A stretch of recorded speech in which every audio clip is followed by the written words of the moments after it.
Welcome to this summary video where we will be looking at all the content required for both combined and separate chemistry for the C4 unit chemical change. The basis of this topic is to look at how substances react together and how these reactions can be practically used in modern life. Let's start with the reactivity of metals. Most metals will readily react with oxygen to form a metal oxide, and we call this oxidation. When we extract the metal from their ore, then we are removing this oxygen, and that is called reduction. On the picture on the slide you can see that on the left we have copper oxide, which is a compound which is a green colour, and on the right hand side we've extracted from that the pure copper. Metals have differing degrees of reactivity. Here we have a simple reactivity series. As part of the requirement for the examinations, you do need to recall the reactivity series in order. So at this point it might be worthwhile you devising a mnemonic to help you to remember the order. The metals at the bottom are quite unreactive, silver, gold and platinum, so they tend not to react with oxygen, and when we find them we usually find them as pure metals. The next group up are less reactive than carbon, so can be extracted using carbon. We'll look at how that happens. And then finally the metals that are above carbon in the series are more reactive than carbon, so therefore they need to be extracted using electrolysis.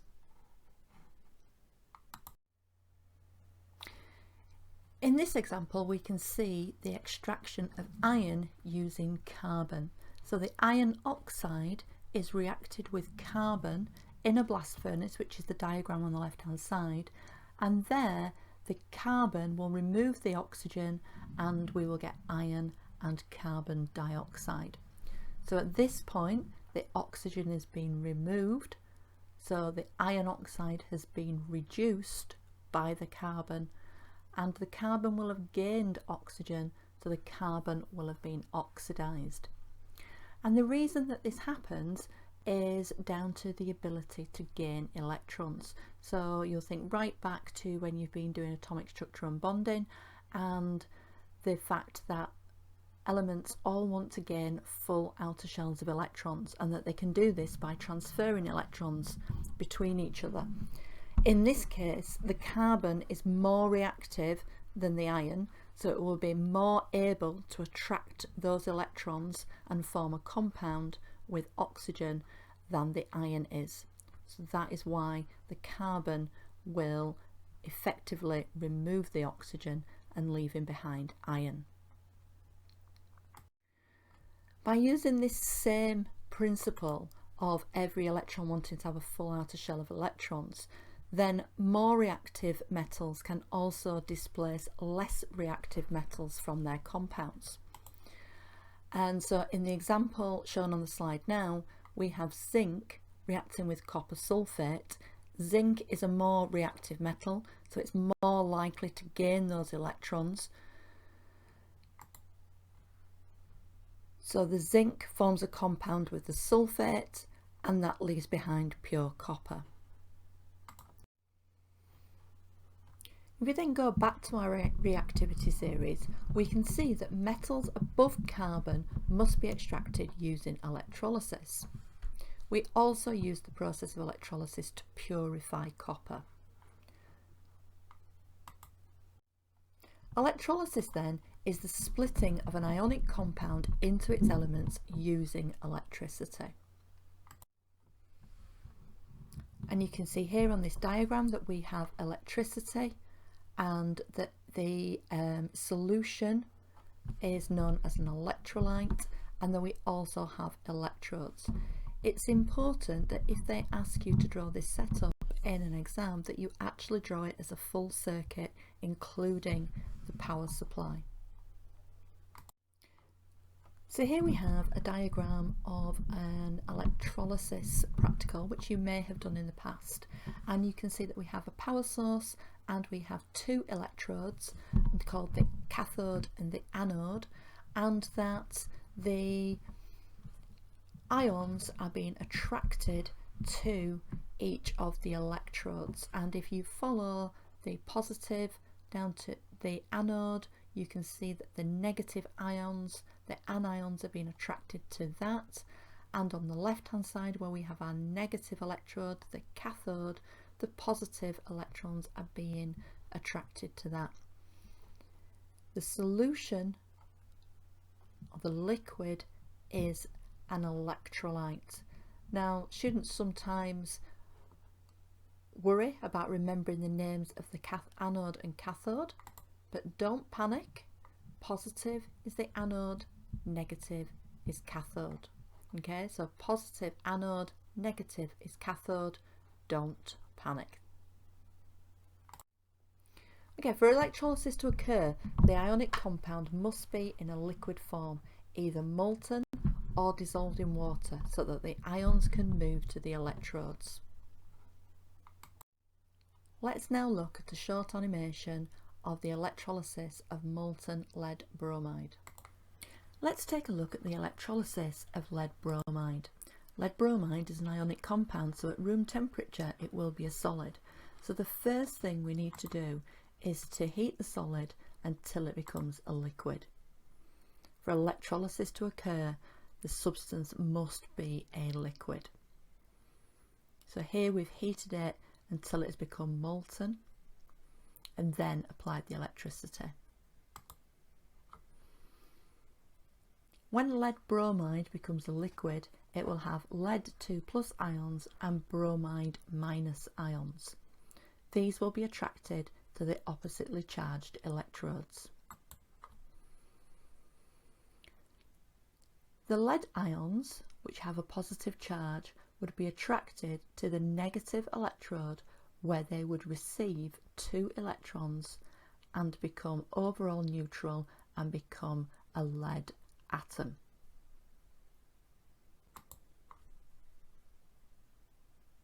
The negative bromide ions would be attracted to the positive electrode, where they would give up their extra electrons and become bromine atoms. Bromine is a non-metal and will covalently bond to another bromine atom to become a bromine Br2 molecule.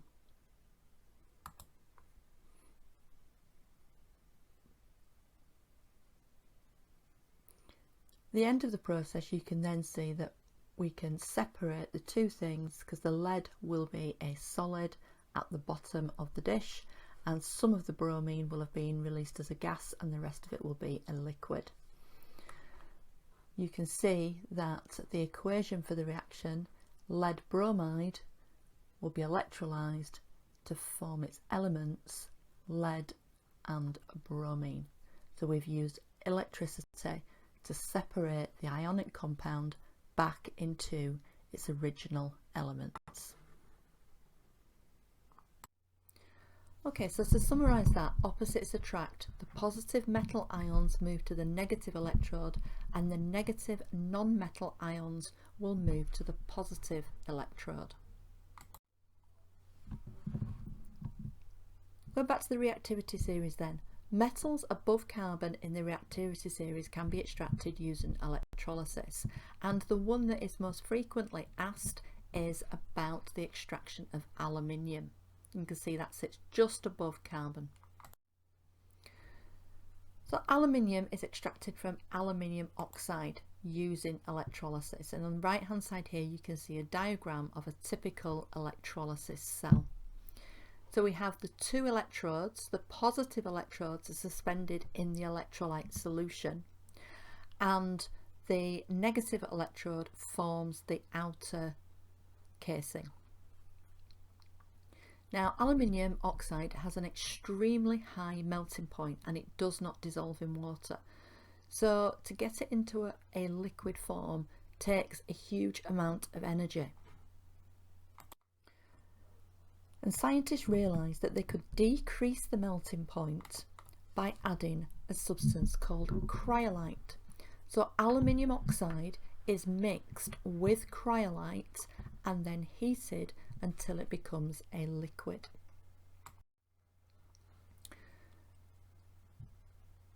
At this point then, the products of electrolysis you would expect to be aluminium and oxygen, with aluminium forming at the bottom, being a positive ion, Al3+, being attracted to the negative cathode, the lining of the cell. The oxygen then you would expect to be produced at the positive electrode, as the -2- oxide ions are attracted to the positive anode. However, the anodes are made of carbon, and this is done at extremely high temperatures. So when the oxygen is attracted to the anode, it will also react with it and form carbon dioxide. This doesn't cause too much of a problem because we are using this process to extract aluminium, which we still do. It just means that our byproduct becomes carbon dioxide and not oxygen, and it will also result in the positive anodes being eroded away as that carbon reacts with the oxygen to form carbon dioxide. We also have to think about the environmental implications of producing and releasing carbon dioxide gas. We previously said for electrolysis to occur, the electrolyte needs to be a liquid so that the ions are free to move. We've looked at electrolysis of a solid compound and melting it, and now we need to look at the electrolysis of a solution, because some ionic compounds will readily dissolve in water and form a solution which can then be electrolyzed. First of all though, a reminder that aqueous solutions are ones where ionic substances are dissolved in water. Because we now have another compound present, we need to consider what will happen to that when electricity is applied. And in fact, during electrolysis, water will split into hydroxide ion and the hydrogen ion. This means we've got two extra ions to consider, and only one product can form at each electrode. So now we will have two positive ions in our solution and two negative ions. Let's start by looking at the negative ions then. If the negative ion is a group 7 element, so it's fluoride, chloride, bromide, iodide ion, then this will produce its element at the anode. And this is because these elements are really reactive, and when they react to gain electrons. So they're going to want to gain the electron at the anode. If these elements are not present, then oxygen will be produced using the hydroxide ion from the water. So if we predict the products, we have the electrolysis of sodium chloride ions in solution. We would have the negative ions would be chloride and hydroxide. And if we compare these two, then chloride is in group 7, so the chlorine will be formed. In this second example then, the negative ions would be nitrate from the silver nitrate and hydroxide from the water. Nitrate is not found in group 7, so oxygen would be produced in this case. If we now return to the reactivity series then, we can see that metals above hydrogen, so we put hydrogen and carbon in the reactivity series even though they are not metals, and metals above hydrogen will not form during electrolysis of aqueous solutions. This is because they are more reactive and therefore will be more likely to lose their electrons to gain that full outer shell. This means that hydrogen will be produced in the form of hydrogen gas instead of the metals. We look at the elements below hydrogen then. In this case, hydrogen is more reactive, so more likely to lose its electron, and in which case the metals below hydrogen in the reactivity series will be formed during electrolysis. So going back to our electrolysis cell, we've said at the anode we produce either an element from group 7 or oxygen, but at the cathode, where the positive ions will be attracted, we need to consider, is the metal more or less reactive than hydrogen? And in this case, the least reactive element will be formed.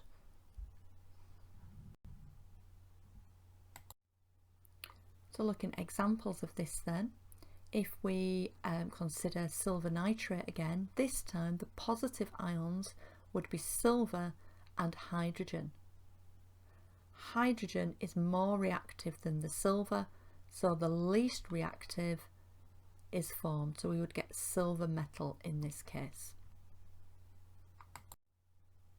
If we then look at sodium chloride, the ions we would have would be sodium and hydrogen, and in this case sodium is more reactive than hydrogen, so the hydrogen would be formed in the form of hydrogen gas.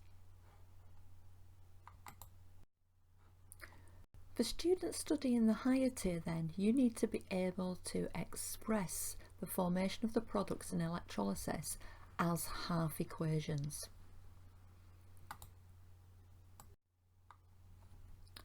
First of all, we've previously talked about oxidation and reduction being the loss and gain of oxygen, but these also apply to electrons. So oxidation is the loss of electrons and reduction is the gain of electrons.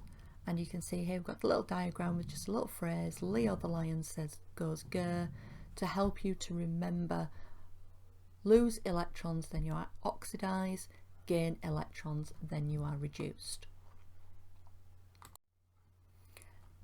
Thinking back to our example that we used earlier then with lead bromide, we had the lead ions being attracted to the negative electrode because they were positively charged, and when they did that, when they arrived at the negative electrode, the cathode, they gained 2 electrons. So a half equation telling you half of what's happened, so what's happening at just one of the electrodes, would be Pb2 plus gaining 2 electrons and forming this lead metal. Now, because electrons have been gained, and gain of electrons is reduction, this is a reduction process. If we look at the positive electrode then, the anode, here we had 2 bromide ions being attracted to the electrode where they gave up their electrons, and each bromide ion had 1 electron, so they gave up 2 electrons in total. The bromide ions form this bromine molecule and release 2 electrons, so they've lost electrons, and the loss of electrons is oxidation, so that's an oxidation process. So each of these equations shows what's happening at 1 electrode, but obviously that's only half the story because we have 2 electrodes. That's why they're called half equations. The overall reaction for electrolysis of molten lead bromide is still lead bromide forming lead and bromine, and the symbol equation as shown there. But if we are asked to draw the half equations, we have to include the electrons and where the electrons are being lost and gained.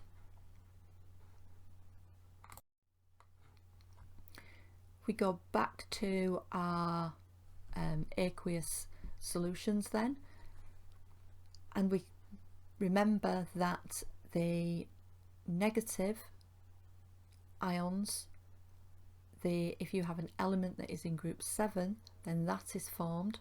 So we'd said that chlorine would be formed because chloride was in group 7, and showing the half equation for that then, we've got 2 Cl minuses reacting to form Cl2 chlorine gas, and losing 2 electrons, 1 from each chloride ion.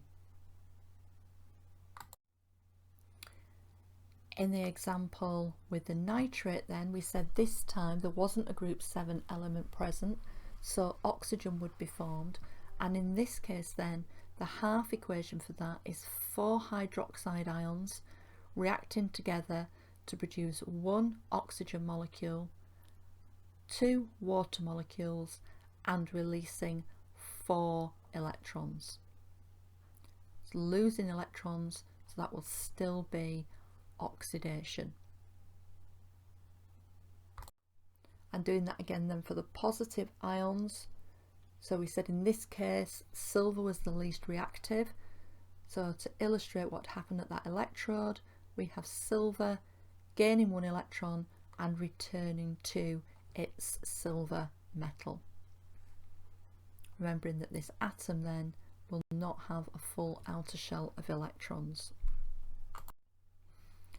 And again here then we have sodium and hydrogen.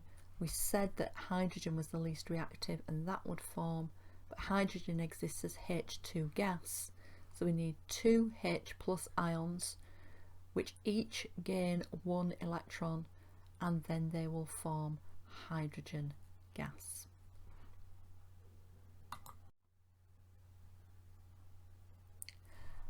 Metals also react with acid then. Let's have a look at how metals will react with acid. Here we take a look at the reaction of 6 metals with dilute acid. You can see them displayed here, going from magnesium the most reactive down to copper the least reactive. They are placed in the same order here. I've already added the acid to 5 of them. I'm going to add the acid to the most reactive one, magnesium. Here it goes. And you can see that the hydrogen coming off will ignite. You heard it pop. You may see the flame. Hydrogen is burning. I can see it. You may not see it on the camera here.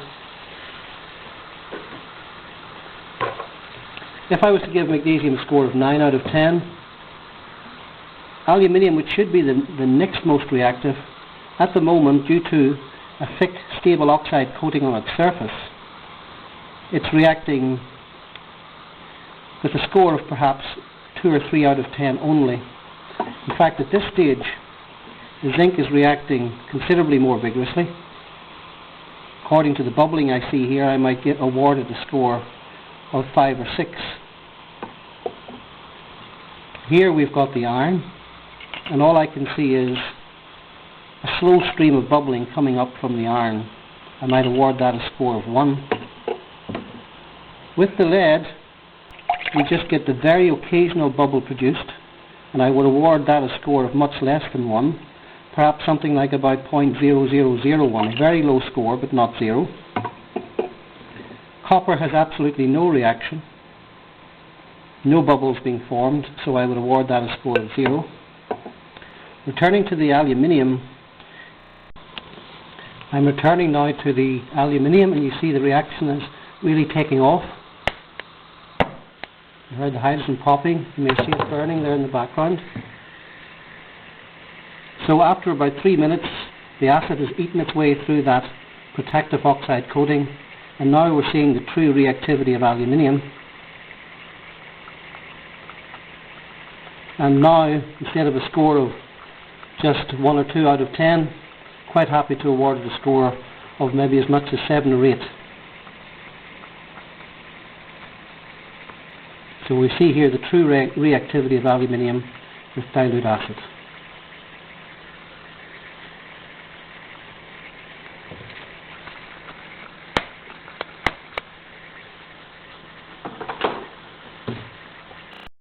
So we can see that metals will have different reactivities with acid. Because all acids contain hydrogen, then metals above hydrogen will react with acids. And as you get closer to hydrogen, that reactivity decreases. Metals below hydrogen then will not react with acids. When metals and metal compounds react with acids, they produce salts. There are 4 ways of making salts from acids. We can have an acid plus an alkali, gives a salt plus water. An acid plus a metal will give a salt plus hydrogen. An acid plus metal oxide gives a salt plus water.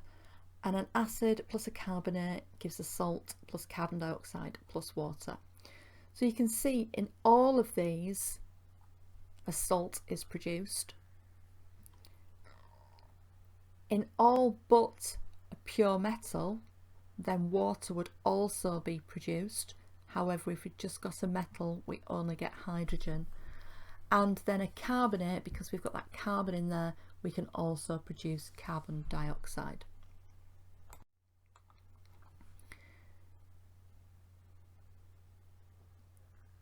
We give an example here then. So we've got sulfuric acid reacting with magnesium metal to produce magnesium sulfate, that's the salt, and hydrogen. And here is also shown the symbol equation. The name of the salt is formed from the acid and the metal.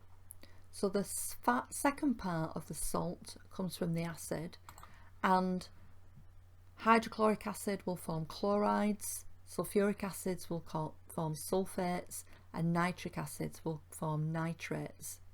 And then the first part of the salt name is whatever metal was in either the pure metal or the metal compound.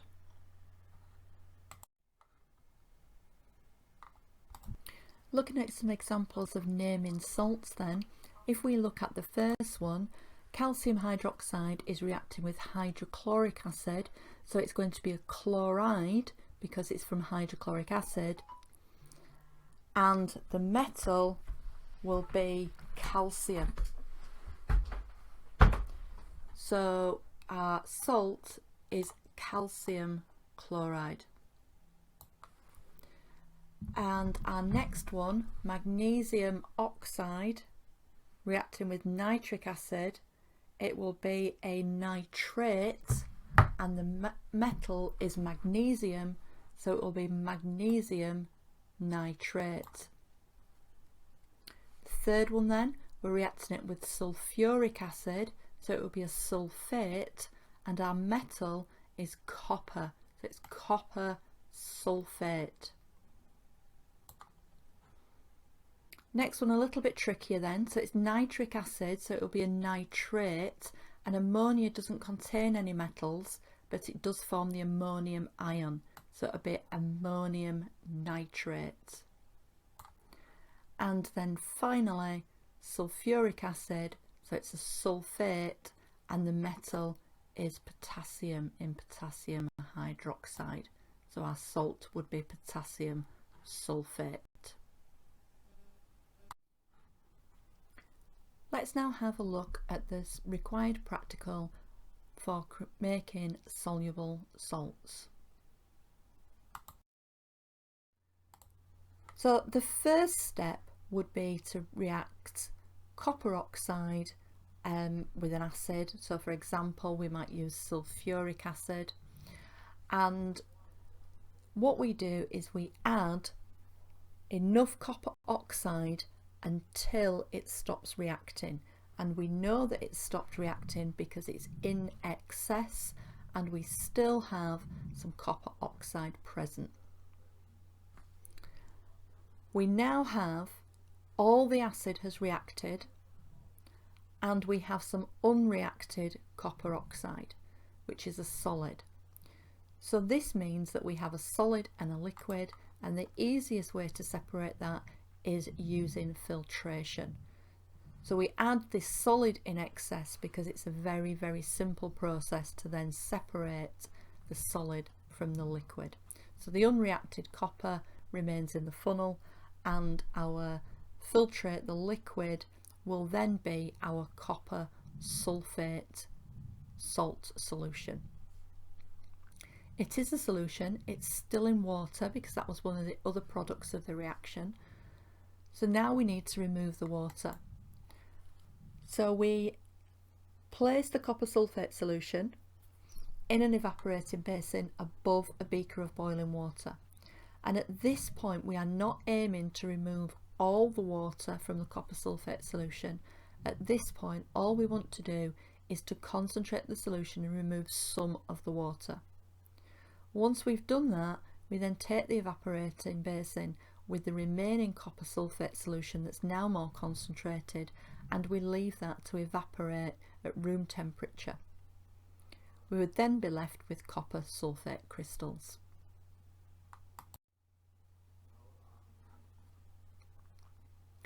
Acids and bases. Previously, you will have looked at the universal indicator and the pH scale, and the pH scale goes from 1 to 14, with 1 being a strong acid, 7 being neutral, and 14 being a strong alkali. So a neutral in the middle, and as we move from 7 outwards we get stronger. Examples of strong acids then: stomach acid. A weaker acid might be lemon juice, which contains citric acid. Water is neutral. Weak alkalis, things like soap. Slightly stronger alkali, baking powder. And then really strong alkali is oven cleaner. And universal indicator will tell us how strong an acid or an alkali is.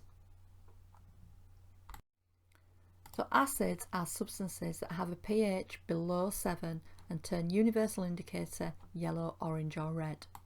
Hydrochloric acid is a strong acid. Ethanoic acid is a weak acid. But all acids contain H+ ions, and it's important that you remember that. So all acids contain H+ ions. Alkalis then are substances that have a pH above 7, and they will turn universal indicator blue or purple. All alkalis contain OH- ions. So acids contain H+ ions, alkalis contain OH- ions. And sodium hydroxide is a strong alkali, and ammonia is a weak alkali. When we react an acid and an alkali together, we produce a salt plus water. And we've just looked at how we name those salts. So in this case, I have added sodium hydroxide to hydrochloric acid. So I'm going to form a chloride, and the metal is sodium, so it's sodium chloride. Here is the word equation for any neutralization reaction. So an acid plus a base reacts to form a salt plus hydrogen.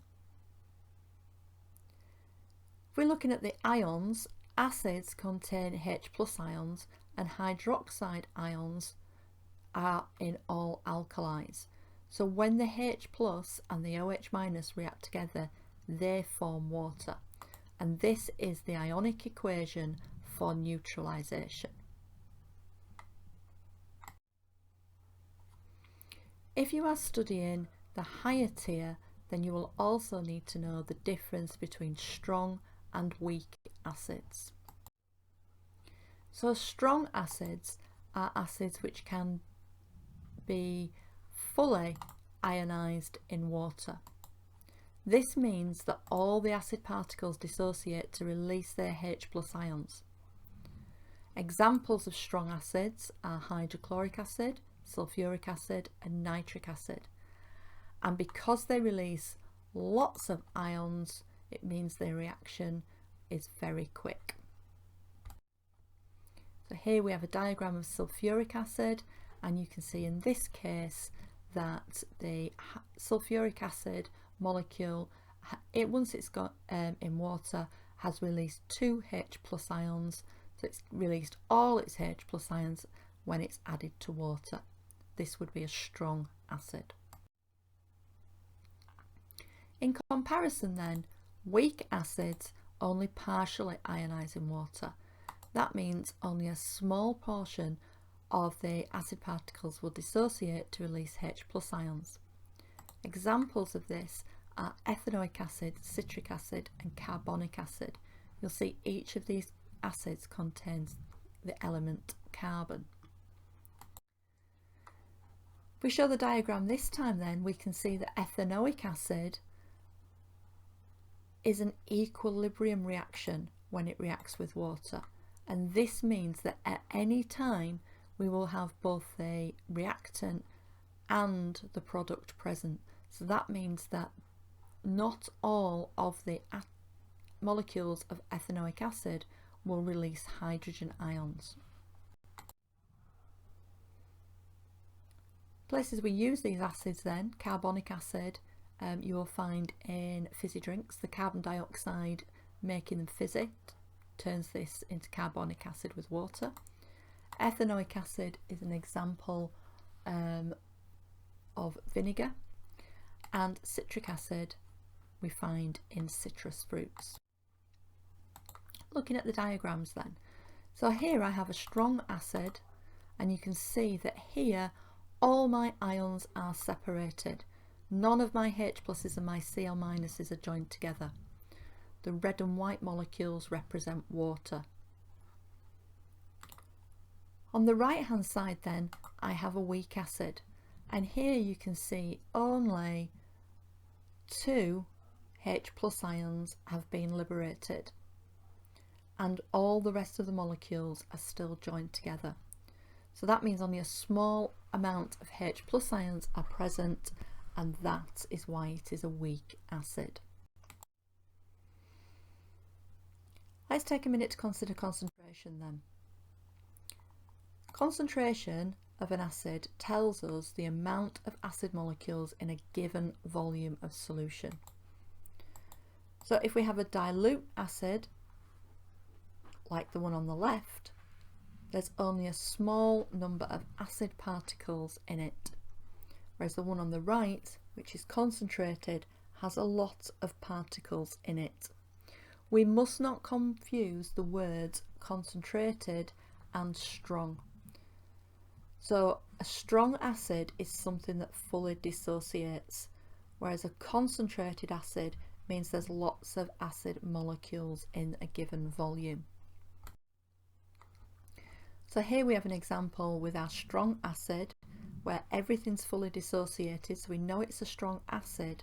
However, the diagram on the right hand side hasn't got many acid particles in it, so it's quite dilute. So just reminding ourselves that a strong acid has fully dissociated, so we have all our ions, whereas a weak acid only partially dissociates. If you look at these two diagrams, then these would be of a similar concentration because they've got similar numbers of acid particles in them, but the one on the left would have a much lower pH because it's fully dissociated. So similar concentration, however different pH values. We can put all that together then.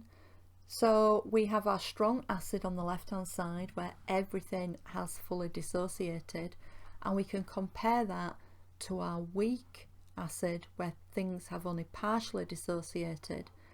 And if we had to put these in order of pH, then we could do that almost by counting the H plus ions. So the top left hand corner would be really strong, lots of acid particles, and also fully dissociated, lots of H plus ions, so that would be probably around about pH 1.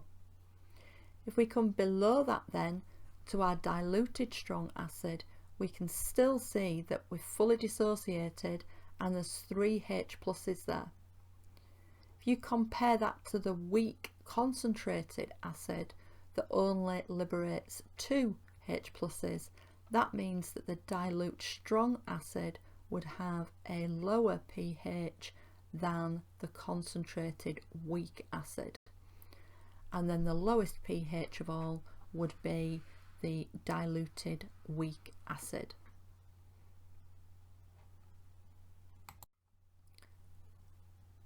Okay then, the pH scale. So this part again is for higher tier students only. The pH scale is a measure of the concentration of hydrogen ions produced by an acid. And as the pH scale decreases by 1 unit, then the concentration of hydrogen ions will increase by 10 times. To give some numbers to that then, an acid which has a pH of 4 will have 10 times the concentration of hydrogen ions that an acid with pH 5 will have. Let's have a look at an example of that. So if a solution has 10,000 hydrogen ions and it's pH 1, how many hydrogen ions would it have in pH 2? So remembering that we change by a factor of 10 for every 1 on the pH scale, and that from pH 1 to pH 2 we are having less hydrogen ions, then we would need to divide by 10, so we get 1,000 hydrogen ions. So it's changed by 1 order of magnitude.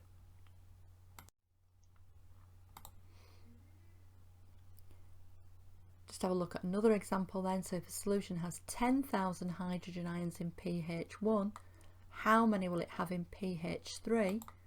Well, this time it's changed by 2 orders of magnitude, so you would divide it by 100 and you would have 100 hydrogen ions.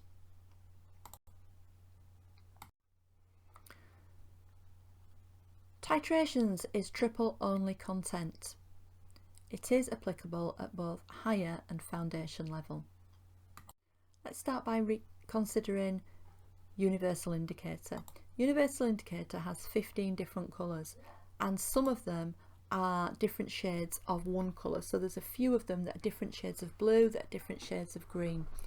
So it would be really difficult for us to see an exact number, and particularly in terms of titration we are looking for pH 7. To see when we have got that exact shade of green would be quite difficult. In titrations we don't use universal indicator. We use an indicator that turns 1 or 2 colours, and that colour change happens round about pH 7. So for the required practical we use an indicator called phenolphthalein.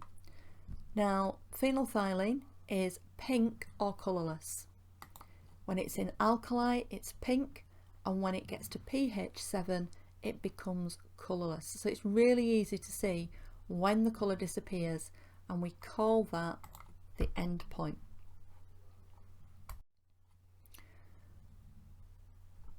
So when we are carrying out a titration, we will have 1 solution in our conical flask and 1 solution in our burette.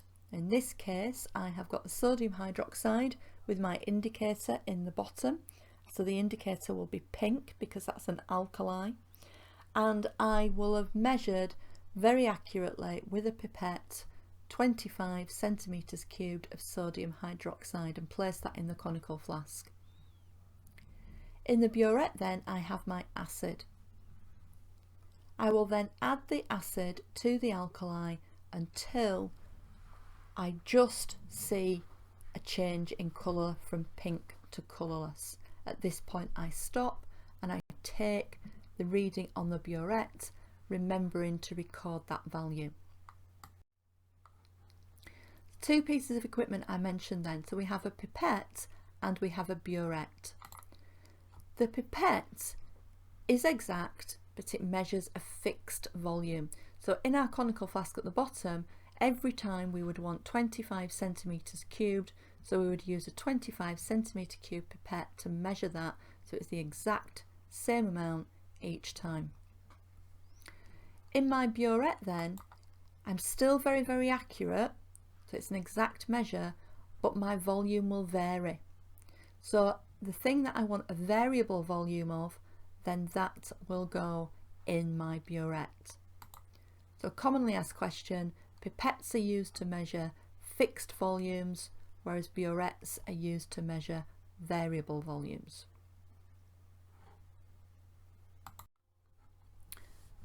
To increase the accuracy of your titration, you will repeat your readings several times to spot any anomalous result.